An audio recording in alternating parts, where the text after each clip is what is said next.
अस्सलाम वालेकुम, मैं हूँ गुलाम रसूल भट्टी और आप देख रहे हैं मेरा यूट्यूब चैनल। नाज़िर काम, ख़ावर मोइनका का जो इंटरव्यू चल रहा है उस हवाले से तमाम चीज़ें आप लोगों के सामने जो है वो आ चुकी होंगी, लेकिन ये वीडियो उन लोगों के लिए मैं बना रहा हूँ जो सिर्फ शाहज़ेब खानज़ादा के ऊपर रात से क्रिटिसाइज़ कर रहे हैं या तनकीद का निशाना बना रहे हैं। जी, शाहज़ेब खानज़ादा ने जो है वो सहाफ़त का जनाजा निकाल दिया है, या जनाब शाहज़ेब खानज़ादा जो है वो कह लें क्रेडिबल जर्नलिस्ट नहीं रहे, या शाहज़ेब खानज़ादा ने जो है वो सहाफ़त जो है वो उनके ऊपर आके दफन हो गई है, जबकि जो सहाफ़त है उसका जनाजा उस दिन निकल गया था। जो सहाफ़त है वो उस दिन दफन हो गई थी, जिस दिन जो है वो कामरान शाहद ने इंटरव्यू किया था उस्मान डार साहब का। तो ये कोई मतलब कोई इन्होंने कोई जो सबसे बुरा काम किया ये है कि इन्होंने गलीज़ और घटिया इंटरव्यू किया है। लेकिन मैं इस वजह से ये वीडियो बना रहा हूँ कि पूरी जो तोपों का रुख है या जो तनकीद है या जो क्रिटिसाइज़ किया जा रहा है वो शाहज़ेब खानज़ादा को किया जा रहा है कि उसने जनाब सवाल जो है वो सही नहीं किए, उन्होंने जो है वो सवाल बड़े बलोदी बेल्ट किए हैं, या जिस पे उन्होंने गुफ्तगू की है। हमारा नेशनल चैनल के ऊपर इस तरह की गुफ्तगू नहीं होनी चाहिए थी। तो असल जो चीज़ है ये नहीं है। नाज़िर काम, ये जो इंटरव्यू हुआ है और शाहज़ेब खानज़ादा ने किया है, शाहज़ेब खानज़ादा कोई 30 मार खान या कोई बड़ा तुरखम नहीं है, वो एक एंकर है और यूँ कह लें कि वो एक अच्छा एंकर है। एक अच्छी एंकरिंग वो कर लेता है। इसका मतलब ये नहीं है कि वो बड़ा कोई जनाब मेरी सिस्टम में कोई रोल प्ले कर रहा था, या जनाब सिस्टम में उसका कोई बड़ा जनाब वो कोई फ़ायदा दे रहा था या इस मुल्क को फ़ायदा पहुंचा रहा था। तो असल चीज़ ये नाज़िर का, उनके ऊपर तनकीद करने से पहले हमें ये सोचना चाहिए कि ये जो इतना घटिया इंटरव्यू हुआ है, हमें जो है वो शाहज़ेब खानज़ादा को मेरा नहीं ख्याल तनकीद करना बनती है या मीडिया के ऊपर तनकीद करना बनती है, क्योंकि मीडिया तो बिक चुका है, मीडिया तो कंट्रोल्ड है रजीम चेंज के बाद, और ख़ासकर जब एक बड़ी अहम तैनाती हुई उसके बाद जो है वो मीडिया को किस तरह कंट्रोल किया गया। तो इस वक्त हमने देखना ये है कि ये इंटरव्यू करवाने वाला जो ऊपर माइंड बैठा हुआ है, जिसके ऊपर क्रिटिसाइज़ करना चाहिए या जिसको तनकीद का निशाना बनाना चाहिए, वो माइंड जिसका हसब नसब जो है बड़ा आला बताया जाता है, जिसको जनाब हमारे उल्मा हजरात आके कहते हैं कि जनाब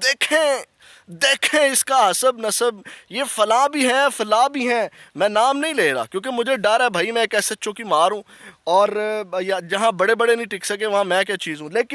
लेकिन मैं हक और सच की बात कर रहा हूँ। फिर भी नाम लिए बगैर भी जो उनको मैं वो बात कर रहा हूँ जो कोई बात नहीं कर रहा। तो आप उसके बारे में, जिसके बारे में ये एक तासुर देने की कोशिश की जाती है, एक हवा बनाने की कोशिश की जाती है कि जनाब हमारा वो जनाब ये भी है और ये भी है, तो आपने उसका जो जहन है वो देखना है कि किस कदर गलाजत से भरा हुआ जहन है, किस कदर गंदा जहन है। और कभी भी जो लोग हैं वो अपने हसब और नसब से नहीं पहचाने जाते, अपनी नस्ल से नहीं पहचाने जाते। इंसान का जो करैक्टर है वो अगर एक ग़ुलाम के अंदर है तो वो बिलाल हबशी बन गया है। अगर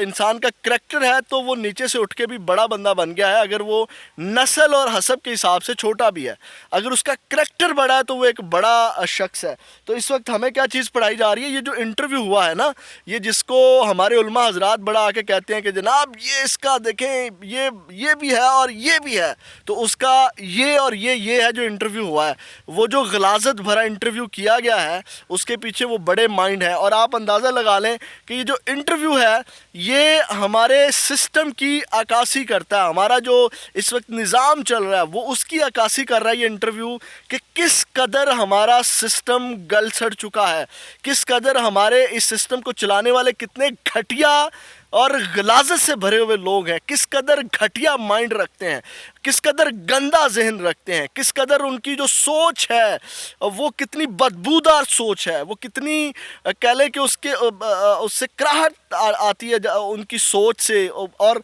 फिर आप अंदाज़ा लगा लें कि ये सिस्टम कैसे ग्रो करेगा, ये सिस्टम कैसे पाक हो सकता है, या ये मुल्क कैसे पाक हो सकता है जिसको हम इस्लामी जमहूरिया पाकिस्तान कहते हैं, जो कि एक नॉन यूरोपियन मुल्क बनता जा रहा है और उसके ऊपर कोई जनाब जो है वो आवाज़ नहीं उठाता। تھا, وہ جو کبھی ملا حضرات آواز اٹھا لیتے تھے کہ جناب ہمارا جو وہ اسلامی ملک ہے یہ دوپٹہ کی اتر گیا ہے, جناب یہ جسم جو نظر آ رہا ہے, تو اب تو آپ کو پتہ ہے کہ نان یورپین ممالک بن گیا. لیکن خیر یہ ایک الگ بحث ہے. اصل بحث یہ ہے کہ اس وقت یہ جو انٹرویو ہے یہ عکاسی کرتا ہے اوپر بیٹھے ہوئے جو 2-4 لوگ ہیں ان کے ذہن کی عکاسی کرتا ہے. یہ انٹرویو اوپر بیٹھے ہوئے لوگوں کا جو مائنڈ ہے وہ کتنا یعنی کہ ہیلدی اور کتنا اچھا اور کتنا پرسنل ہے, مطلب کہ ایک اپنی انا اور پرسنل حد تک جو اوپر بیٹھے لوگ اس حد تک گر سکتے ہیں, وہ آپ اندازہ لگا لیں کہ اس ملک کے لیے کتنے مفید ہو سکتے ہیں, اس سسٹم کے لیے کتنے مفید ہو سکتے ہیں کہ جن کو اللہ نے ایک مقام اور مرتبہ دیا ہے, اللہ نے جن کو ایک اتنے بڑے عہدے کے اوپر بٹھایا ہوا ہے, اور وہ اپنی پرسنل جو ہے وہ سیٹسفیکشن کے لیے یا انا کی سیٹسفیکشن کے لیے کس حد تک جو ہے وہ رات گر گئے ہیں. اور اس سے آپ اندازہ لگا لیں کہ کتنے گھٹیا وہ مائنڈ رکھتے ہیں. دوسری جانب ناظرین کام وہ کہتے ہیں نا کہ گل اتوں تک آ گئی تو صلح کر لو. اگر عمران خان صاحب پر کیچڑ اچھالنے والی اگر بات یہاں تک پہنچ گئی ہے تو ان کو عمران خان صاحب سے صلح کر لینی چاہیے. اگر عمران خان صاحب کو ذلیل کرنے کے لیے ان کو ان کی وائف کا ایکس ہسبینڈ ہی ملا ہے تو عمران خان صاحب کے میرا خیال ہے ان کو پاؤں چوم لینے چاہیے. ان کو میں ایویں عمران خان کی سپورٹ نہیں کرتا. آپ کو پتہ ہے کہ جب میں ٹاک شو کیا کرتا تھا ایک ویب چینل کے اوپر تو سب سے زیادہ میں نے جو ہے وہ عمران خان کے خلاف اور ان کی گورنمنٹ پہ تنقید کی. ڈیفینیٹلی وہ ہائی لائٹ نہیں ہوئے کیونکہ ایک پرومیننٹ چینل نہیں تھا, تو وہ ابھی بھی ریکارڈ کا حصہ پڑے ہوئے ہیں جس میں میں نے بہت زیادہ تنقید کی ہے. لیکن اصل چیز یہ ہے, یہ جو یہ رات انٹرویو آیا ہے اور یہ جو گھٹیا حرکت کی گئی ہے تو اس میں شاہ خانزادہ کا رول نہیں ہے. وہ تو ایک مہرہ ہے, کٹ پتلی ہے, اس کو تو وہ طاقتور حلقے جہاں لگائیں گے وہ کیا چیز ہے کہ وہ نہ بولے. تو میں سمجھتا ہوں جو سکرپٹ لکھنے والے ہیں نا ان کی ذہنیت جو ہے وہ عیاں ہوئی ہے, ان کا جو ذہن ہے وہ کھل کر کے سامنے آیا کہ وہ کتنے گھٹیا ذہن کے, کتنے